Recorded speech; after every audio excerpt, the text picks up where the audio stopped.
Quase metade dos partidos fica fora do fundo partidário. As siglas não superaram a cláusula de barreira às eleições de 2022. Os detalhes na reportagem de Yasmin Costa. Dos 28 partidos que lançaram candidaturas em 2022, apenas 13 siglas e federações partidárias conseguiram efetivamente alcançar o desempenho necessário para receber os valores do fundo partidário. O recurso ele começa a ser repassado aos partidos a partir agora do mês de fevereiro. E essas legendas e federações que não conseguiram alcançar o desempenho necessário para o recurso continuam a existir, mas elas não recebem nenhum dinheiro do fundo. Caso esses partidos que não conseguiram ainda alcançar o desempenho necessário, mas queiram fazer uso desse recurso, podem se incorporar a outros partidos que tiveram o melhor resultado nas urnas para conseguir efetivamente ter acesso ao fundo partidário.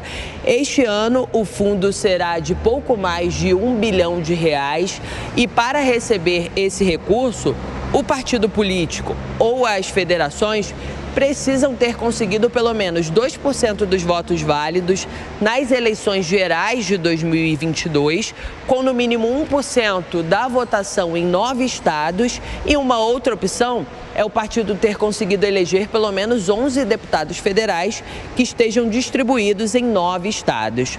O PL terá, melhor dizendo, a maior fatia do fundo partidário, porque elegeu no ano passado 99 deputados, a maior bancada da Câmara. A legenda do ex-presidente Jair Bolsonaro vai ter direito a pouco mais de R$205 milhões.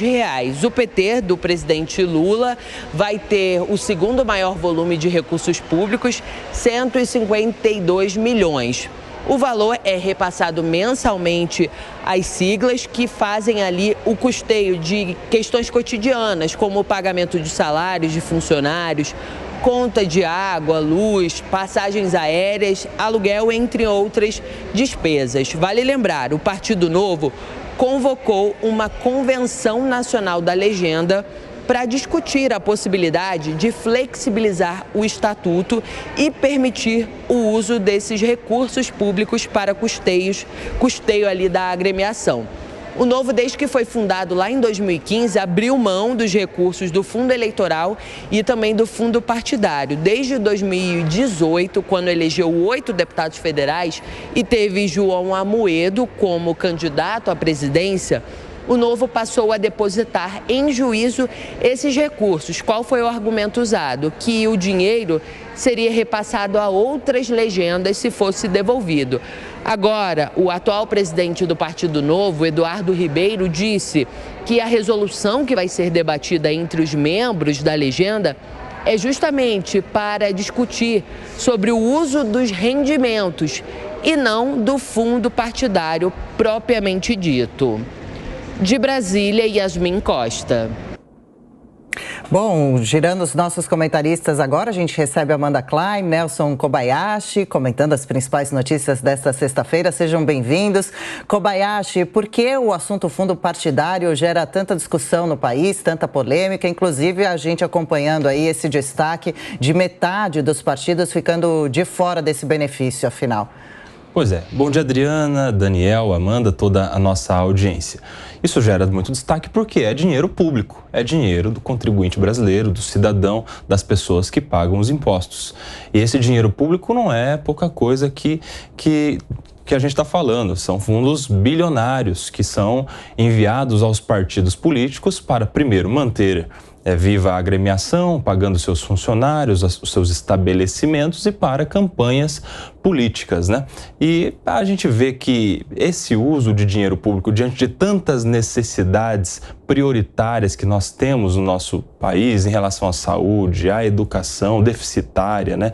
À infraestrutura básica, saneamento básico em regiões importantes do país, a gente vê que há um destempero na gestão do dinheiro público. Por isso que o fundo partidário é tão polêmico sempre. Outra coisa que chama atenção nessa notícia é o fato de que mais aí da metade desses partidos não conseguem a viabilidade necessária para se manterem vivos e fazerem jus a esse fundo partidário. Não é possível que no nosso país nós tenhamos 28 ideologias a justificar a existência de 28 partidos.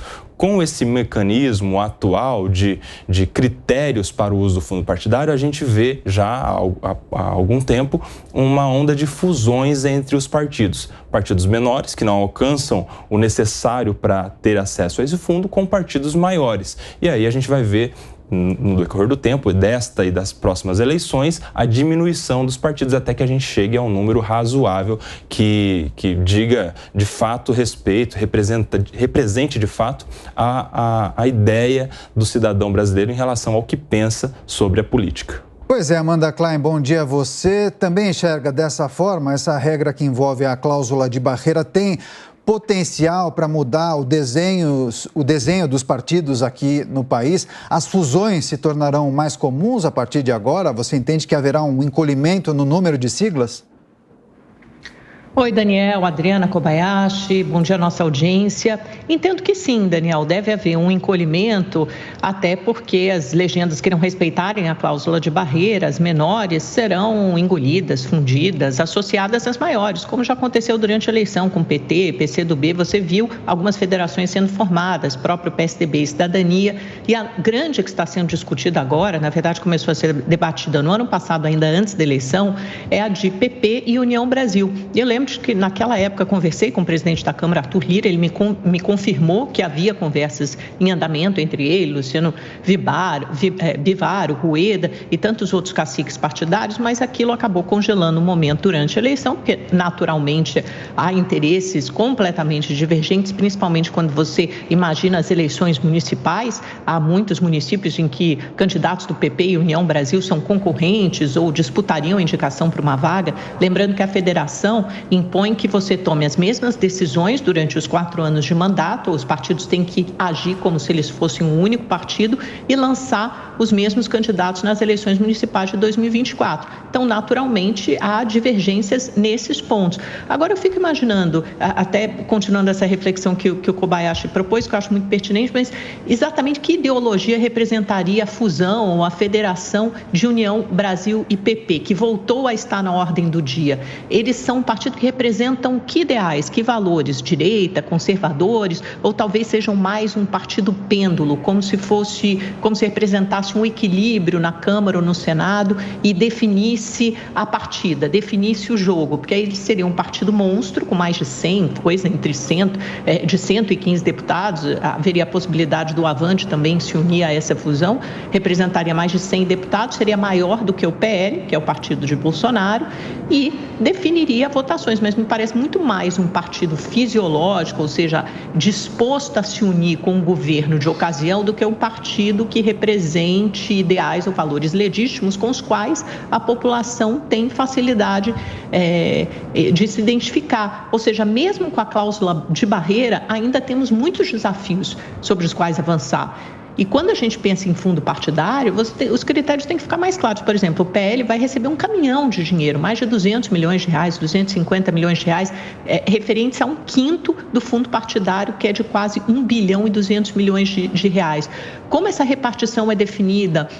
Esse dinheiro, como montante, os recursos totais para esses partidos são definidos. Não que eles não tenham que ser financiados, porque afinal de contas é um instrumento democrático e quando você acaba com o financiamento privado, naturalmente você tem que ter dinheiro público. Ok, ponto pacífico, vamos financiar a democracia, mas falar da distribuição desse dinheiro, os critérios empregados e quando esse dinheiro é usado pelo partido, também tem que ter maior transparência. Quem está ganhando, como esse dinheiro internamente no partido é distribuído, ele é usado para financiar quais atividades. Eu acho que quanto mais transparência e critérios claros para o uso do dinheiro público, melhor.